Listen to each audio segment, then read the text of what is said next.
All right, so are you ready to dive into some AI news today? Always. This time we're looking at some pretty big news from OpenAI about how we can all access ChatGPT. Yeah, ChatGPT accessibility. You sent over your notes from their recent live stream, Mm. and it seems like they've been keeping busy. Yeah, they've been busy. What really jumped out at you from all this new info? Well, I think what's really fascinating here is that OpenAI is really pushing, emphasizing accessibility. Okay. So they just announced that ChatGPT can now be accessed through phone calls Okay. and WhatsApp. Wait, hold up. Phone calls. Yeah. Like we can just chat with ChatGPT now. You can just call it up Actually, and have a conversation. That feels like it Yeah. feels very Right. like straight out of like a sci-fi movie. It is pretty remarkable. I mean, think about it. Yeah. This opens up AI interaction to people who might not be comfortable with computers Right. or Yeah. or prefer voice communication. Yeah, for sure. Yeah. Okay. My mind is already spinning with possibilities. Yeah.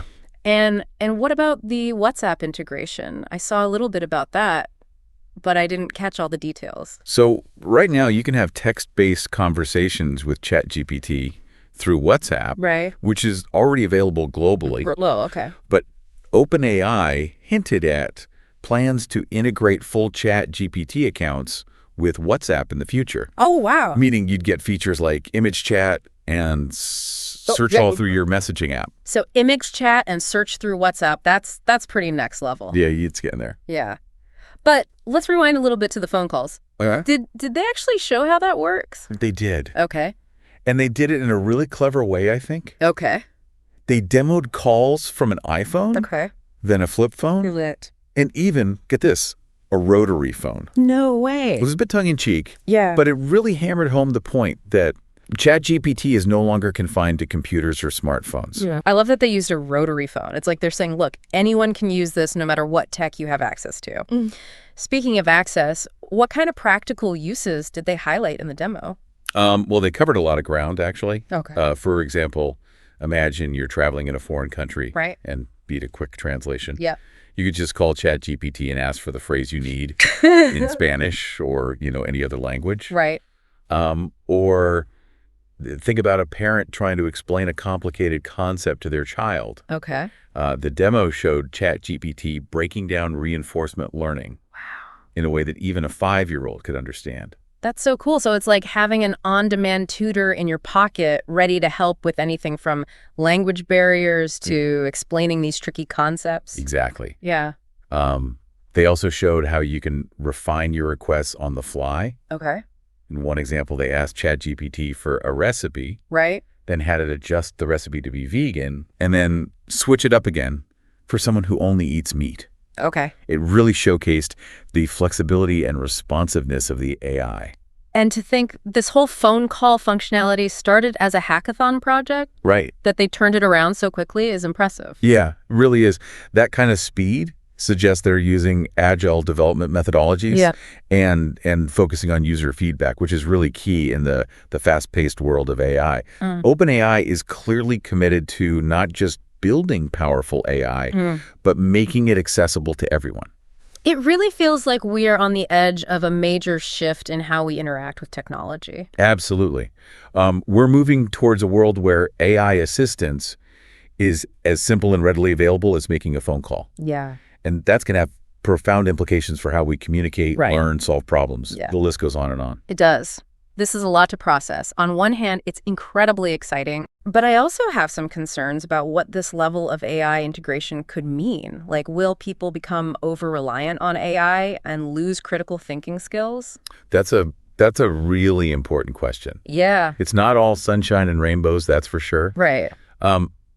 There are potential downsides to consider, For sure. and we'll dive into some of those a little later. Okay, good, because this is definitely making my head spin a bit. But before we get into potential downsides, I'm curious about the specifics of the phone call access. What were the details on that again? Right. So in the U.S., you get 15 minutes of free calling to ChatGPT each month. Okay. If you need more time, you'll have to use the app. Okay. And like we mentioned before, WhatsApp chat is available globally. but it's text only for now. Right, right. Okay, that makes sense. So there are some limitations, but this is just the initial launch. Yeah. I bet they'll keep expanding access and features as time goes on. I mean, they already hinted at those big plans for WhatsApp integration. Definitely. This is just the beginning. It's a glimpse into a future where AI is seamlessly integrated into our daily lives, Right. accessible through whatever device we happen to be using. So what does this all mean for someone listening to this deep dive right now? Mhm. Why should they care about all of this?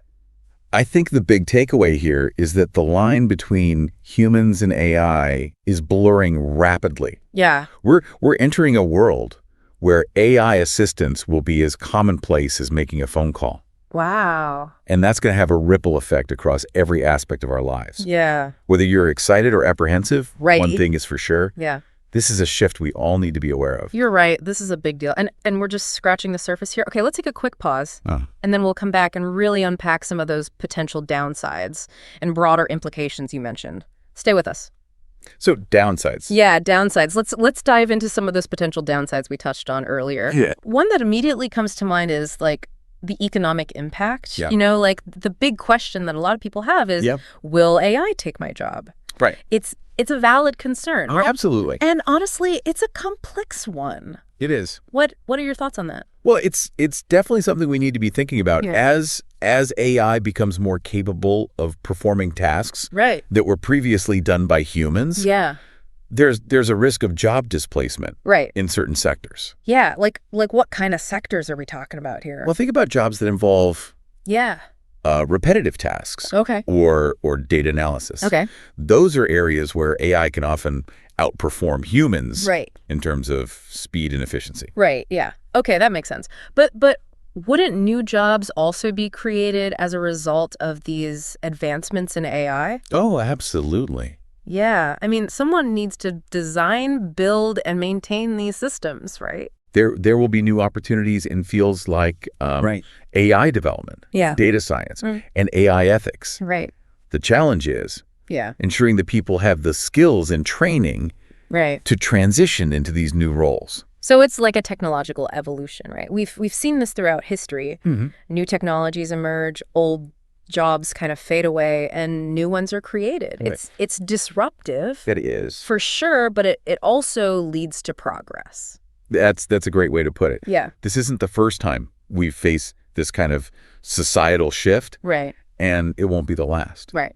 The key is to adapt and prepare for the changes that are coming. Okay, so job displacement is a valid concern, Yeah. but it's not the only potential downside we need to consider. Yeah. What about things like bias in AI systems? That's another crucial point. Yeah. AI systems are trained on these massive data sets. Yeah. And if those data sets reflect Yeah. existing societal biases, Right. AI can perpetuate those Oh, biases and its outputs. right, I've heard about this with facial recognition technology, for example. Yes. There have been instances where the algorithms were less accurate at recognizing faces of certain racial groups. Exactly. That's a prime example of how bias can creep into AI systems. Right. And if we're not careful, these Right. biases can have like real world consequences leading to unfair Right. or discriminatory outcomes. So how do we mitigate those risks? Is it a matter of better data? Yeah. Better algorithms? Yeah. Or something else entirely? It's a multifaceted issue. Yep. It requires a multifaceted approach. Okay. We need to be more intentional about the data we use Right. to train AI systems, Okay. ensuring that it's diverse and representative. Yeah. We also need to develop algorithms that are more robust to bias Mm-hmm. and can detect and correct for it. And maybe even more importantly, we need to have open and honest conversations Yes. about these potential downsides. Yeah. If we sweep them under the rug, Right. they're just going to fester and become bigger problems down the line. I completely agree. Yeah. We need to be proactive in addressing these challenges, Yeah. not reactive. Right. And that involves engaging in thoughtful discussions, Right. developing ethical guidelines, Mhm. and implementing safeguards Yeah. to ensure that AI is used responsibly and for the benefit of all. Okay, so we've talked about potential job displacement and bias in AI systems. Yeah. What other downsides should we be thinking about? Another concern is the potential for AI to be used for malicious purposes. Okay. As AI becomes more powerful Right. and accessible, Yeah. it's crucial to think about how we can prevent it from being used for things like spreading misinformation Right. or creating deep fakes that could erode trust and sow discord. That's a chilling thought. I mean, we've already seen how misinformation can spread like wildfire online. Yeah. If AI is used to amplify those efforts, Right. it could have devastating consequences for our society. It's not a scenario we can ignore. Right. We need to be vigilant about developing safeguards and regulations to prevent the misuse of AI for harmful purposes. It almost feels like we're walking a tightrope here. Yeah.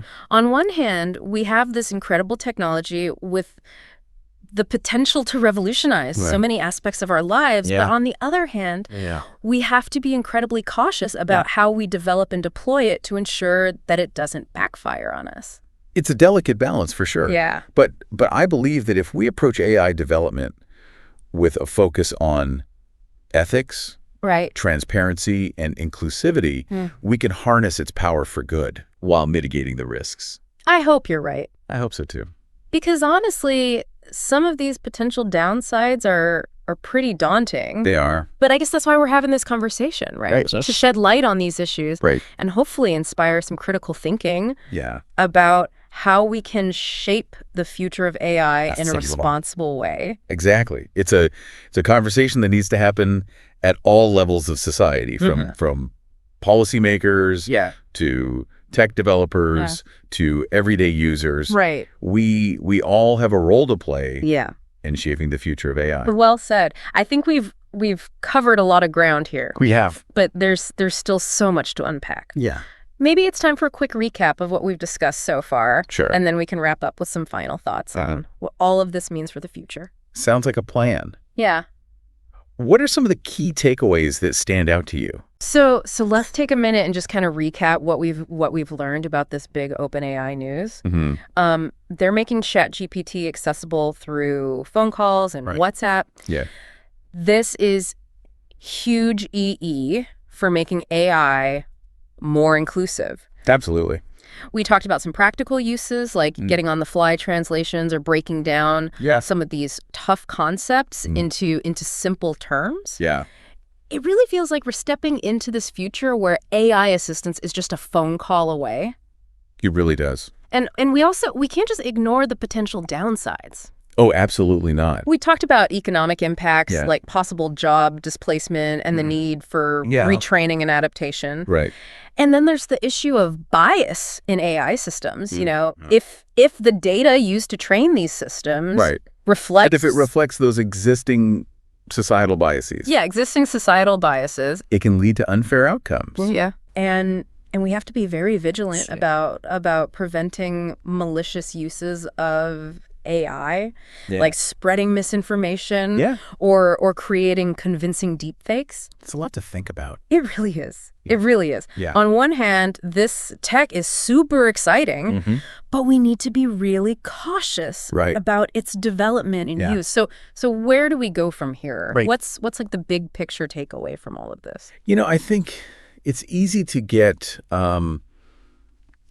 caught up in the hype or the fear surrounding AI. Yeah. But I think the most important thing is to approach this with a sense of informed curiosity. Yeah. You know, we need to educate ourselves about these advancements. Right. Engage in open discussions about the potential benefits and risks. Right. And advocate for responsible development and deployment of AI. I like that, informed curiosity. Yeah. It's about acknowledging the potential of AI while still staying aware of the challenges. So what can we do as individuals to kind of prepare for this AI-driven future? Well, for starters, we can stay informed. Okay. You know, keep up with the latest developments in AI. Yeah. Understand how it's being used in different sectors and be aware of the ethical considerations. Right. And don't be afraid to experiment. Yeah. Try out these new ways to interact with ChatGPT through phone calls or WhatsApp. Yeah. get a feel for how it works, what it can do, and where its limitations lie. This whole conversation reminds me of something. Yeah. When I was a kid, trying to get homework help over the phone, it was such a slow and clunky process. Yeah. But now with AI Right. readily available Right. through a simple phone call, Yeah. it feels like we've made this giant leap forward in terms of access to information. Yeah. And assistance. It's remarkable, isn't it? It is. And it's just the beginning. Right. Who knows what other creative application that people will come up with as AI becomes even more integrated into our lives. Exactly. It's an exciting time to be alive, even with all the challenges we've discussed. This is a turning point in how we interact with technology. It is. And as we move forward, it's crucial to remember that we have a voice and a role to play in shaping how AI evolves. Well said. This deep dive has been a fascinating exploration. It has. And I hope it's given you, listening, some food for thought. Absolutely. Thanks for guiding us through this complex topic. And to everyone listening, thanks for joining us on this deep dive. Until next time, keep exploring, stay curious, and keep diving into the fascinating world around us.